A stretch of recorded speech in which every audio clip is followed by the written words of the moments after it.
moving on to the changing landscape of college athletics. I've read both your articles, the one about Brian Kelly having to recruit the donors to and how LSU built the number one transfer portal class in the country, and then also the one you talked about where I think it was the $20.6 million deal that every college has to give out to athletics. But giving my first question, Brian Kelly has been known as a guy who can't recruit, but during his time at LSU, he's shown that he can. But with the changing landscape of college athletics, it's changed. But not only does he have to change the way he recruits players, but also the way he has to talk to donors. And now donors are going to play a larger part in how you build a team than ever before. So what you learned about Brian Kelly as a recruiter, not for the players, but for the donors through his face-to-face meetings during the fundraising spread that he did to make sure that they had enough money to build this number one transfer portal class? Well, it was clearly convincing enough. LSU last spring, not just Brian Kelly, Austin Thomas is a big piece of this as LSU's general manager. Scott Woodward was involved. The fact that Bayou Traditions, the collective, began all of its fundraising sort of went under the umbrella of TAF. Like that was a factor in this too, because of this sort of the name brand that TAF has amongst donors. But LSU, kind of once Austin arrived, they set a fundraising goal of $10 million for the collective.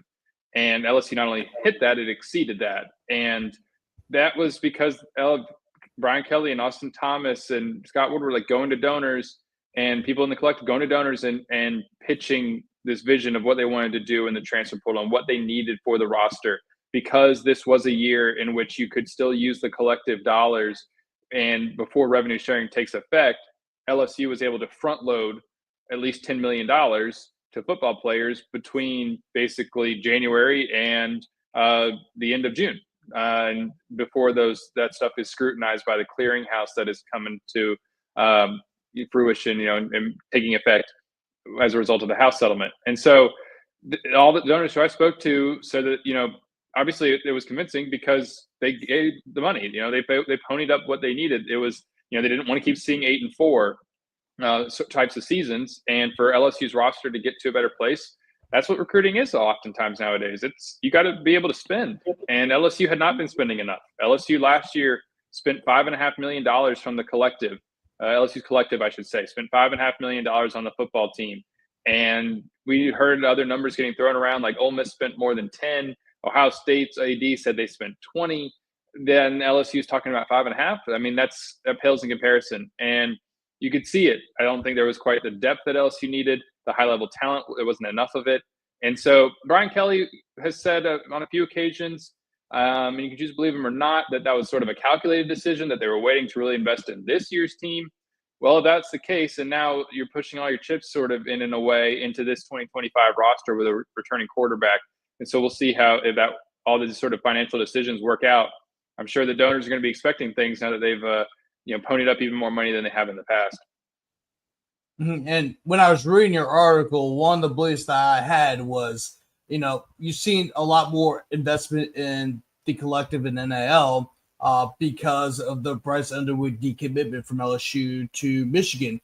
And your article confirmed it. So can you elaborate on how Bryce Underwood's flip served as a galvanizing moment for LSU's donor base? Was it anger, fear, or was it just finally clarity about the reality of NIL and the changing landscape of recruiting and college athletics as a whole? You phrased that well. The word galvanizing is a good one here, because LSU's donors, there were some who were hesitant to really give a lot of money to NIL still. Some of the ones who I talked to and some of the people from LSU, like Austin Thomas, would say that there was still this belief that maybe teams weren't spending as much as they claimed they were spending. But then once Austin and Brian Kelly and Scott Woodward started giving these presentation to the donors really last fall, especially after the Bryce Underwood commitment, they're able to show, no, look, this is how much it is taking to fund a high-level roster these days. Like, you have to spend this kind of money.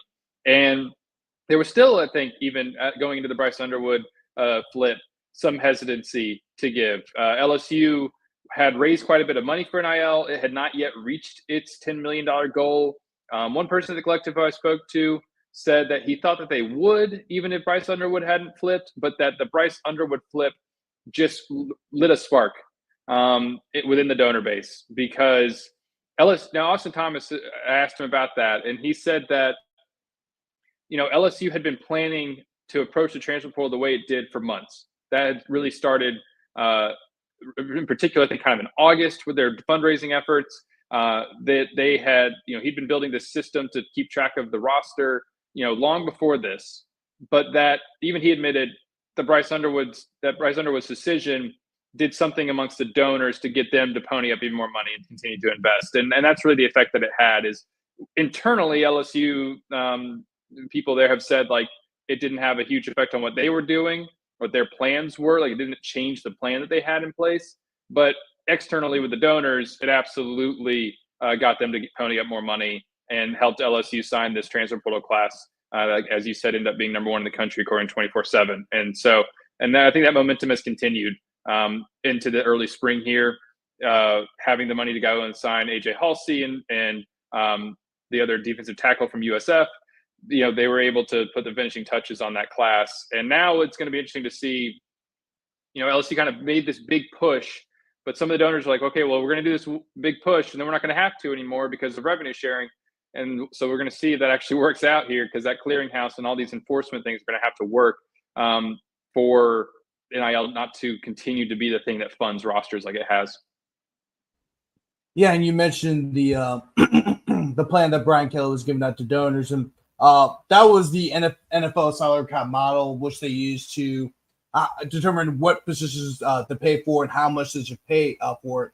Can you talk about the NFL salary cap model and how it resonated with the donors who may not be as familiar with how NIL functions work and how NIL functions, and then also how did it help LSU secure those 7-figure gifts?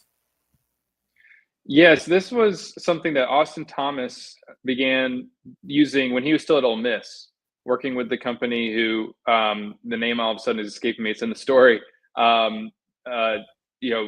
Put together to build this system out, and it gives them a database that's just really easy to manipulate the numbers that LSU is working with. Like you said, what makes it an NFL style model is that there are sort of certain percentages of money that at each position, like you're going to weight the quarterback more than you are your left guard, kind of like they do in the NFL.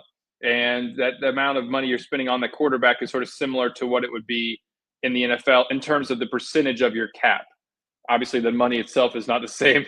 You're not paying Patrick Mahomes dollars to Garrett Nussmeier, but you're at least sort of weighting that quarterback position more heavily.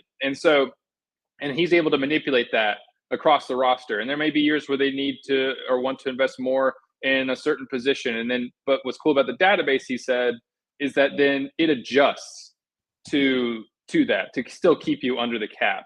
And I think what resonated from speaking to donors, what resonated with them about this setup is that it's very business-like. Austin has said that it really helps take the emotions out of decision making. You still might have some of that involved, and there's a player you really like. Maybe you do want to spend a little bit more on them than you would normally for a player at that position. But it helps in negotiations with agents and with those players who say, like, I want such and such money. Well, if LSU says, well, look, this is what we value this position, and the player still wants more money, then they might say, okay, well, you're going to need to go find that elsewhere. You should probably enter the transfer portal because you're not going to get that here. And so then the donors are hearing that's how these things are working nowadays. And these are donors who are running businesses themselves. It makes sense to them, to hear that that's kind of how this is being run, that it is very sort of, a lot of numbers and financial decisions are being made and not necessarily emotional ones all the time. And so I think that's kind of part of what resonated with them is that, okay, they have a plan in place. They have a system in place. They're going about this in a way that it makes financial sense. So we're okay putting our money toward this because they're being maybe responsible with it in a way that the donors at least thought so going into this season. And they also viewed it as necessary. But I think that's how the database has really helped, is that it has helped streamline decisions, make them a lot more, a lot easier to make, especially when things are happening really fast in the transfer portal. And it has given donors confidence in what LSU is doing. Mm-hmm. Yeah, and you mentioned Austin Thomas a lot, and I know he was an important part of LSU staff for that 2019 run. He goes to A&M. He builds that Orange Bowl roster. He goes to Ole Miss. He helps Ole Miss with their transfer portal successes throughout the last few years. Just talk about how integral he has been for LSU in this new age of college sports. He's been a huge piece of what they've done over the past year. LSU under Scott Woodward brought him back from Ole Miss. I mean, this is his third. It's almost fourth time working at LSU. There was a time when he was going to come back, and then he got hired somewhere else or something. I can't remember exactly what it was that happened. But he's been at LSU a few times now, understands kind of how it works, and the donors seem to trust him. They seem to like him, and that's key. He and Woodward go a long way back. That's a big part of that as well. And one of the things that Brian Kelly said was that this sort of database system, the software that this company has, like LSU was using it under its previous player personnel staff, but they weren't using it in the same way. And Brian Kelly said that Austin has like drilled down a lot deeper on it since he came. And it's just kind of helped. I mean, Austin has been the one really doing all the roster management. He is the general, it's not his title isn't general manager, but that's like officially. But like that's what you can easily refer to him as, because that's what he's basically doing. That's the spot he's in now. He's overseeing a lot of different aspects of the program, a lot of the roster management stuff. Working with the assistant coaches to figure out what they need, who they are prioritizing, and all that. I mean, it's a group effort, but Austin is in front of that in a lot of ways in terms of recruiting of this roster and the building of it over time. Him and Kelly, Yeah, I mean, are both certainly in part of that. But Austin is doing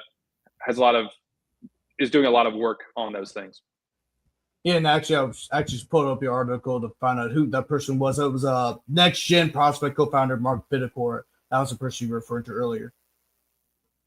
That's right. Yeah, Next Gen. That's right. Yeah. So, what exactly is that, and how is that? Because I just read it again.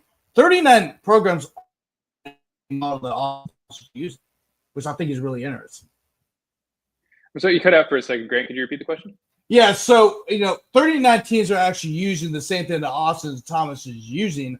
So can you tell people? I mean, you may have already explained it, but can you kind of tell people what that may be, so they may be more familiar with it? Because it's going to seem like, because we already have 39 programs using it, there's going to be more down the line. Yeah, but one of the things about that, though, that Mark told me is that not every program is using it quite like Austin is. Like Austin has worked with them on kind of like growing this thing and building this software to be more like, asking them questions like, hey, could you guys maybe make it do this function, and or maybe bring these things together. Austin has even said that like he still has a vision for what this software could be, that it's not even quite there yet. But Mark spoke really highly of Austin, just talking about his ability as a GM, the way that he sees the big picture and works with people. He's been really helpful for them as they've kind of grown this technology, and it's basically blends a whole lot of like, you can put as I understand it anyhow, your recruiting board in there. It can do some scouting things, but it also now has this salary cap management function, and it can kind of bring all of that together into one place. So you're not sort of like going between a bunch of different spreadsheets to keep track of that stuff. It's kind of putting it all there in one place, so you can sort of see the financial numbers along with the people who you might be recruiting or targeting in the transfer portal. And it kind of helps put all of that in front of you in a way that, at least as Austin has explained it, is easy to visualize and understand. Mm-hmm. Yeah, definitely. And one last question about, the transfer portal and NIL stuff before we move on to a few more questions about, the NCAA's new ruling and it just seems like everything's changing because of that. It's hard to keep up with it sometimes, Wilson. But how is the perception of NIL changed among LSU traditional boosters over the past year? And do you think that this shift is permanent? It's changed in that they, as a wide, maybe as a whole, because there's been more money that has been given for it. It has changed in that it is now, I think, understood at how necessary it is in order to compete in an era in which there was no limitations on how much you could spend, and that teams were starting to spend quite a bit of money. Like we used the Ohio State example last year. Now, it's not the end all be all. I mean, Ole Miss spent more than LSU, and they kind of ended up in the same place. But at the end of the season, if you're going to continue to compete, you needed to kind of spend this money. I think that was made very clear to them. I think there was a lot of education that went on. Scott Woodward and Austin Thomas said with those donors about what was necessary. I think that was accepted by more people than it had been before. And the LSU also did a better job of actually trying to grassroots fundraise, which it had struggled with. I mean, they had really struggled with ever getting that off the ground in the past. They've got a little bit more out of that than they did previously, but also as big money donors, there was more 7-figure gifts for NIL for the football team specifically than there had been before. And so that helped. But I think there's hope, I would say, among the donors that this is not going to be necessary year after year. There is concern among some people who have been involved in this for the past few years that LSU would struggle to keep up financially if teams are allowed to just continue through their collectives to spend willy-nilly and really lean on, billionaire donors, people like in, Texas Oil Money. LSU doesn't have that. There are some, certainly rich donors backing LSU, but as Scott Woodward has said on multiple occasions, and there isn't just one person who they can go to for pretty much anything, and that person will write a check, and it doesn't affect that person very much, and LSU gets the money it needs. Like, they need to tap into multiple people to be able to sort of keep up. And I think there's a hope amongst the donors that does not have to continue, that these rules with the clearinghouse will actually work, that there will actually be enforcement, and that you will not be able to spend third-party NIL like there had been previously through the collectives over the cap. There will still be teams finding ways to get around the cap and over the cap, and LSU is even one of them, and I can explain that further in a minute. But in a real quote-unquote way, not just by writing checks, it's basically pay for play. And I think the donors are hoping that that's going to actually work out so that they don't continue to be asked for money, because there is only so much that you want to give year after year. There's donor fatigue is definitely very real. Yeah, definitely. I know a lot of people are kind of turned off about all the stuff that's happening with college football, with NIL, and all that in the stretch portal, of course, as well.